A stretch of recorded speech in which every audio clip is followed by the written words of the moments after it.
You know that split second? Yeah. Like when you're reaching into a dark corner, maybe the back of a closet, Uh-huh. or that quick look under the bed before get Yeah, it. that automatic That chipping. little flicker of, Yeah. well, unease, for some people, that gets amplified, Mm. like massively. Right. So today we're doing a deep dive into arachnophobia. That's the intense fear of spiders and other related critters like scorpions, even ticks. And it's pretty fascinating because, well, most of these creatures, they're actually harmless to us, mostly. Oh, yeah. But for someone with arachnophobia, the reaction can be huge. It's not just, oh, I don't like spiders. It's Right. proper panic. Sometimes just like seeing something that looks like a spider can set it off. Wow. It Yeah. makes you think about where these fears come from, doesn't it? Yeah. Like even that old nursery rhyme, Little Miss Muffet. Oh, yeah. Set on her tuffet. And a spider sends her running. It's baked into our culture, kinda. Absolutely. So that's our mission for this deep dive, really, Uh-huh. to try and unpack it. Mm. We've got some really interesting articles, some research papers, Yeah, good stuff. and we want to get into the origins, how it shows up for people, and importantly, what can actually be done about it. Okay, so where do we start? Maybe just define the term itself. Good idea. Arachnophobia, It's straight from Greek, actually. You've got arachne, which means spider. Right. exactly, and then phobia, which is, well, fear. So spider fear. Simple enough, but the experience is anything but simple. Oh, definitely not. It's way more than just finding them, creepy crawly. Right. So for someone with this phobia, they might feel, what, just generally uneasy in places where spiders might be, like attics or sheds? Yeah, that constant sort of low-level anxiety, even seeing a cobweb could be enough to make them feel really uncomfortable. Okay, but what about, like, actually seeing one? A real spider? Uh, well, that's where it can get really intense. The response can be pretty dramatic, actually. Oh. Well, the first instinct is often just escape, get away, avoid that place entirely until they feel safe again. And the sources we looked at mention a whole range of reactions, things like screaming, crying, Wow. yeah, really strong emotional outbursts, and physical stuff too, like finding it hard to breathe, sweating a lot, heart racing. That sounds awful. Hmm. And it can be triggered by less direct things, too, you said. Yes, absolutely. In some cases, just a picture or even a realistic toy spider, that can be enough to bring on that whole fear response. And that must make everyday life pretty difficult sometimes. It really can. So, okay, the big question then. Why? Why spiders? Where does this intense fear actually come from? Well, that's $1 million question, isn't it? And there are a few main ideas, a few different perspectives. Okay. One big one is evolution. Oh, the evolutionary angle. Like it helped our ancestors survive. Sort of, yeah. The thinking is that maybe arachnophobia is like an exaggerated version of a helpful instinct, avoiding things that could bite and harm you in those early human environments. So, like, our brains are still running some ancient software that flags spiders as danger. That's the core idea from evolutionary psychology, yeah. Because some spiders are venomous, being naturally wary of them or learning to fear them super quickly. Would give you a survival edge. Exactly. A predisposition to fear them could have been advantageous. Okay, but didn't one of the sources kind of push back on that a bit? Something about the evidence. You're right, yeah. There's a counter argument. It points out that if you look at like the fossil record and what we know about Africa during the Pleistocene era, Where early humans were evolving. right, there just might not have been enough really dangerous, highly venomous spiders around to create such a strong, widespread evolutionary pressure for this specific intense fear. Ah, okay. So the actual threat level back then might not match the phobia level now. Precisely. And it's crucial, like our sources say, to distinguish between a phobia which is defined as an irrational fear and, a sensible level of caution. Because some spiders can bite or have irritating hairs. Sure, some have medically significant venom or those setae, the little hairs that cause rashes, but the fear in arachnophobia often seems way out of proportion to the actual statistical risk. Okay, so maybe not purely hardwired from day one, but what about that idea of being primed? Like easier to learn the fear. Yeah. That's preparedness theory, isn't it? Exactly, you've got it. Preparedness theory.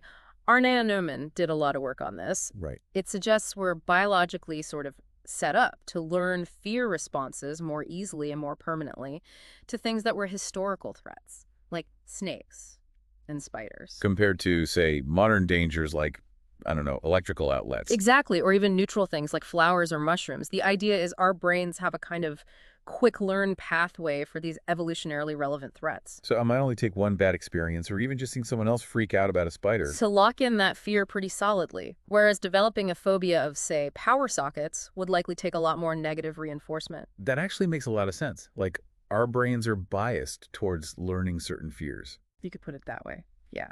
And what about that related idea, hypophobia, from Randolph Ness?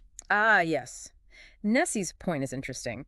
He flips it around and suggests that not having enough fear being hypophobic towards these potentially adaptive phobias Like not being cautious enough around spiders or snakes? could actually have been genetically disadvantageous. Basically, being too fearless might have led to more accidental injuries or bites back in the day. So a certain level of wariness, even if it sometimes tips into phobia, might have been protective overall. Huh. So maybe being a little jumpy around spiders wasn't such a bad thing for survival. Potentially, yeah. And there was that study, wasn't there, about how quickly we spot spiders. Oh, yeah, the 2001 study. It found people were significantly faster at picking up pictures of spiders hidden among images of flowers or mushrooms. Than they were at spotting the flowers or mushrooms among the spiders. Exactly. Which researchers took as evidence that, being able to quickly detect spiders might have been a really important visual skill for our ancestors. Rapid threat detection. Okay, so there's definitely a compelling case for some kind of evolutionary basis, or at least a predisposition. It's likely, yeah. But, as you said, that's not the whole picture. The sources definitely bring up the cultural side, too. Absolutely crucial. The cultural perspective provides a really important counterbalance. How so? Well, it basically argues that maybe the danger from spiders gets, overblown in many cultures, exaggerated, Right. and that inheriting or developing such an intense phobia could actually be quite debilitating, especially in modern life where the actual risk is often very low. And that example of spiders being eaten in some places really highlights that, doesn't it? It really does. You look at places like Papua New Guinea or parts of Cambodia, eating certain spiders is traditional. It's food. Which clearly shows our relationship with spiders isn't universally fearful. It can be totally different. Exactly. It strongly suggests that culture, learning, and social norms play a huge role in how we perceive spiders and whether we develop phobias. And you can easily imagine how, like, scary movie portrayals, Oh, definitely. or just generally negative talk about spiders could feed into that fear in cultures where it's already present. Precisely. The sources mention how media depictions are often really sensationalized, sometimes just plain wrong about spider behavior or danger levels. Yeah. And that constant stream of negative imagery, well, it can definitely help build up or reinforce arachnophobia in society. So it sounds like it's probably a bit of both then. Yeah. Maybe some underlying evolutionary tendency interacting with our cultural environment, our stories, our media. That seems to be the most likely scenario, yeah. A complex interplay. Okay, so if someone's really struggling with this, if arachnophobia is impacting their life significantly, what helps? What are the treatments? Well, the good news is there are effective treatments. For specific phobias like this, the main approach, the sort of gold standard, is called systematic desensitization. Okay. Also known as exposure therapy. That's the one, exposure therapy. Right. So how does that actually work? You don't just throw someone in a room full of spiders, I hope. Haha, no, definitely not. It's very gradual and controlled. Phew. Okay. It usually starts with teaching relaxation techniques, things like deep breathing, muscle relaxation, ways to manage the anxiety when it kicks in. Okay. Getting the coping tools first. Makes sense. Then comes the exposure part, and it's done step by step. It might start with just thinking about a spider or looking at cartoon drawings. Right. Really low threat stuff. Exactly. Then maybe photos, then perhaps seeing a spider in a sealed container across the room, working up slowly towards maybe being in the same room or eventually even interacting with one safely. So it's all about gradually getting used to it, reducing the fear response Yeah. bit by bit. That's the core idea, desensitization through repeated, safe exposure.